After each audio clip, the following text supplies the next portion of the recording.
So how can we improve outcome for this disease? Well, I think it's very important, as we've all already discussed, that we have to elucidate the mechanisms of disease.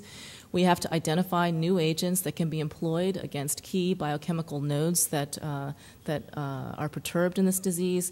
And I think one challenge for us as pediatric oncologists is that we have to find agents that are probably already in use in adults or have been used for other diseases, because it is very clear to me that it is unusual to find a drug company that will take something into clinical trial just for JMML. It's a rare disease, luckily, for many people. We don't want to diagnose this disease frequently, but it is a disease for which young children are affected, and many industry companies are just a little too worried about taking a risk in a small child. We do have to run clinical trials, and I just wanted to update you on what's going on in the U.S. currently.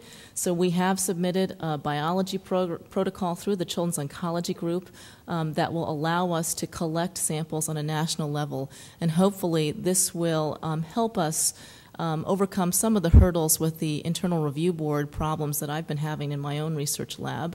And these bank specimens will be available for individual investigators. They are currently, as if we have them.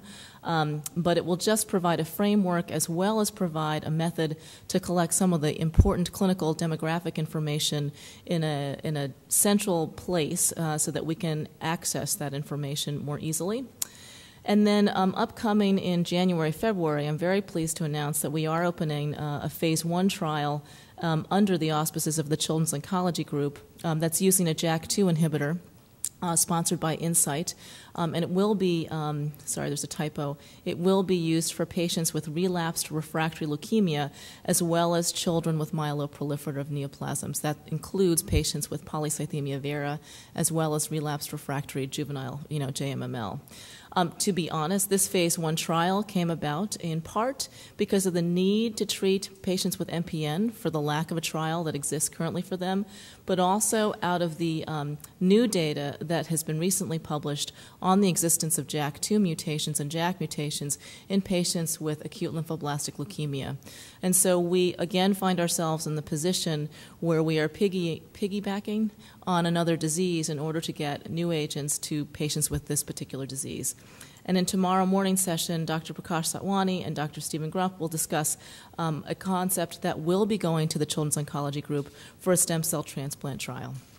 So with that, I do want to just also give you a very brief background again of the fact that JMML is a disease of hyperactive RAS signaling. This is the canonical cell membrane. Here are a lot of the proteins that you've actually already heard about, and I call your attention to neurofibromin, to RAS, and to SHP2, which is the protein product of PTPN11. And by way of review, remember that RAS pathway proteins act as molecular switches. They cycle between GDP and GTP-bound states. Mutant RAS proteins accumulate in the GTP-bound conformation or the active conformation, and RAS is activated in response to many growth factors. Somatic RAS mutations exist in 30% of cancers, and so when Ben spoke about how generalizable some of the biology is that we study to all human cancer, he's not kidding. These are very common mutations in other cancers. RAS-GTP has a variety of downstream effects. It can promote proliferation, differentiation, or even senescence. Tumor cells with mutant RAS can amplify the mutant allele and occasionally can also delete wild-type RAS. And RAS output is negatively regulated by GTPase activating proteins, the classic of which is neurofibromin.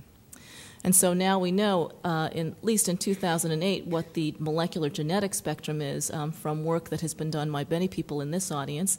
That is, we know that about 10 to 15% of children with JMML also have neurofibromatosis. We know that another 25% have an oncogenic lesion in either NRAS or KRAS, and another 35% of patients have an oncogenic lesion in PTPN11.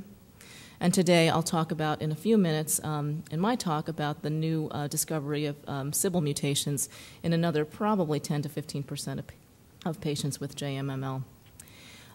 What I also want to stress is how common mutations in molecules that signal through RAS are in other kinds of myeloproliferative neoplasms and myeloid malignancies.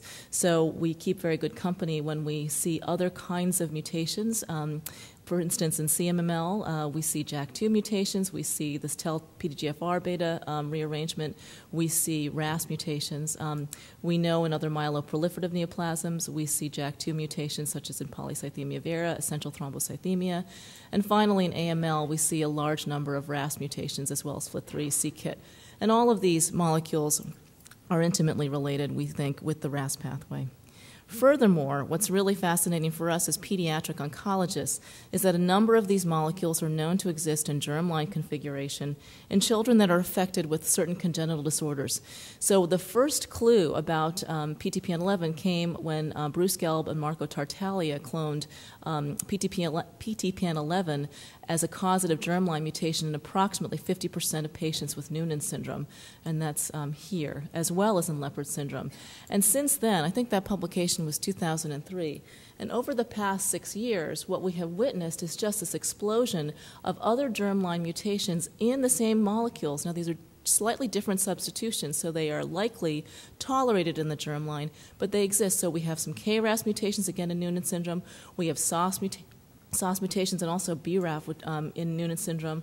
We have other KRAS mutations in cardiofacioCutaneous syndrome, HRAS mutations in Costello, MEK mutations in CFC, and I think there's also Sprouty in Legius syndrome now. So I think all of this data, again, points to what we as pediatric oncologists know and respect, which is that pediatric cancer is, in a way, development gone wrong. So the proposed diagnostic criteria from last year for JMML sort of split out the previous sort of 2 Chinese menu column thing and 2-3, where we actually now incorporate these somatic mutations, and I would add Sybil to here for this year, in addition to the category 1, in which case, you have to have your splenomegaly, a monocyte count greater than 1,000, fewer than 20% blasts in your peripheral blood and bone marrow, and absence of the BCR-ABL fusion gene. So you now get your clonal marker in here, and then if those are lacking, you can also have 2 of these other options. So the goal for this translational research session is to discuss the new genetic lesions, to discuss genotype-phenotype correlations. I was hoping to hear about the gene expression profiling as the RNA, sort of the next step. We may have to postpone that till next year.